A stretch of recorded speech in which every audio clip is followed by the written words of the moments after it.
Assalamualaikum warahmatullahi wabarakatuh. Perkenalkan, nama saya Nur Aini Yusuf dari Prodi Pendidikan Biologi kelas B. Di sini saya akan memaparkan materi tentang respon tumbuhan, yaitu yang pertama, hormon tanaman. Pertumbuhan dan perkembangan suatu tanaman dipengaruhi oleh faktor genetik, faktor lingkungan eksternal, dan bahan kimia. Tanaman merespon bahan kimia yang terjadi secara alami di dalam tanaman dan bahan kimia sintesis. Yang pertama, kelompok hormon. Hormon tumbuhan adalah pembawa pesan kimia yang mempengaruhi kemampuan tumbuhan untuk merespon lingkungannya. Hormon adalah senyawa organik yang efektif pada konsentrasi yang sangat rendah. Mereka dapat dibuat di suatu bagian tanaman dan diangkut ke bagian lain. Mereka berinteraksi dengan jaringan target spesifik untuk menyebabkan respon fisiologis seperti pertumbuhan atau pematangan buah. Setiap respon mungkin merupakan hasil dari dua atau lebih hormon yang bekerja bersama.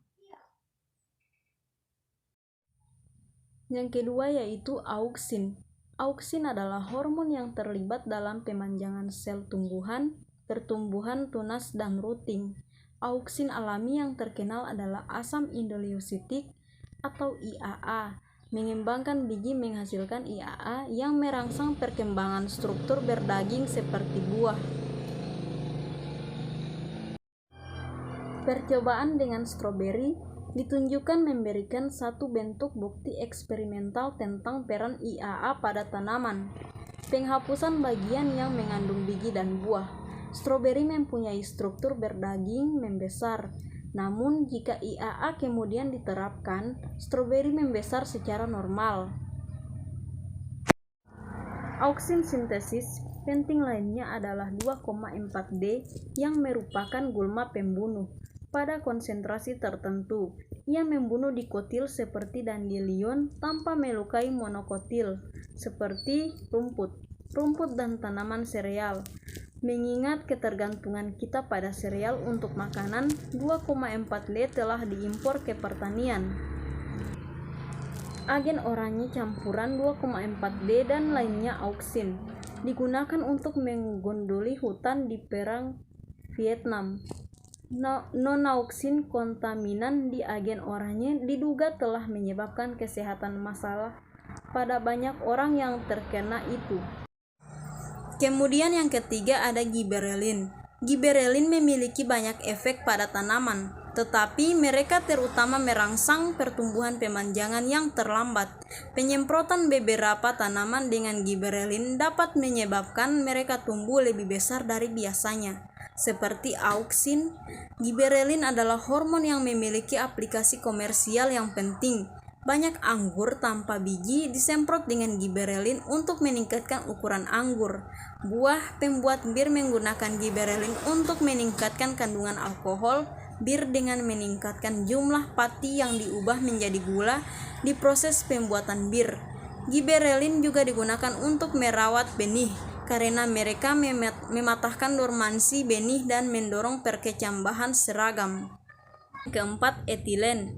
Hormon etilen berperan dalam pematangan buah, tidak seperti hormon tumbuhan lainnya. Etilen adalah gas pada suhu kamar.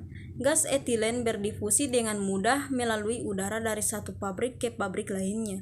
Pepatah, satu apel buruk merusak tong, memiliki dasar dalam gas etilen. Satu apel yang membusuk akan menghasilkan gas etilen yang merangsang apel di dekatnya untuk matang dan kemudian rusak.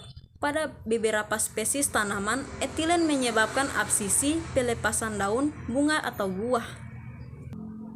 Petani dapat menggunakan pengocok pohon mekanis untuk memanen ceri dan tanaman lainnya jika buahnya disemprot dengan etilen sebelum panen.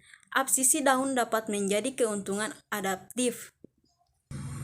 Daun-daun yang mati, rusak, atau terinfeksi akan rontok dan bukannya menaungi daun yang sehat atau menyebarkan penyakit. Tanaman dapat meminimalkan kehilangan air di musim dingin ketika air di lingkungan sering membeku. Yang kelima, sitokinin. Sitokinin mempromosikan pembelahan sel pada tanaman. Mereka diproduksi di tunas berkembang, akar, buah-buahan, dan biji tanaman al. Sitokinin sangat penting dalam kultur jaringan tanaman di laboratorium. Rasio tinggi auksin terhadap sitokinin dalam media kultur jaringan merangsang pembentukan akar. Rasio rendah mendorong pembentukan tunas. Sitokinin juga digunakan untuk mendorong pertumbuhan tunas lateral tanaman bunga. Yang keenam, asam absisik atau ABA umumnya menghambat hormon lain seperti IAA. Awalnya dianggap mempromosikan absisi, maka namanya ahli botani sekarang berpikir bahwa etilen adalah hormon absisi utama. Asam absitat membantu membawa dormansi pada tunas tanaman dan mempertahankan dormansi pada bijinya. Asam absitat menyebabkan stomata tanaman menutup sebagai respons terhadap kekeringan. Daun yang mengalami stres air menghasilkan ABA dalam jumlah besar. Terlalu mahal untuk mensintesis ABA untuk penggunaan pertanian. Kemudian yang kedua yaitu gerakan tanaman. Tanaman tampak tidak bergerak karena berakar di tempatnya. Namun fotografi selang waktu mengungkapkan bahwa bagian tanaman sering bergerak. Kebanyakan tumbuhan bergerak terlalu lambat untuk kita sadari. Tumbuhan bergerak sebagai respons terhadap beberapa rangsangan lingkungan, seperti cahaya, gravitasi, dan gangguan mekanis. Tropisme adalah respons pertumbuhan yang terjadi secara perlahan, sedangkan gerakan nastik terjadi lebih cepat. Sekian dari saya, lebih dan kurangnya saya mohon maaf. Wassalamualaikum warahmatullahi wabarakatuh.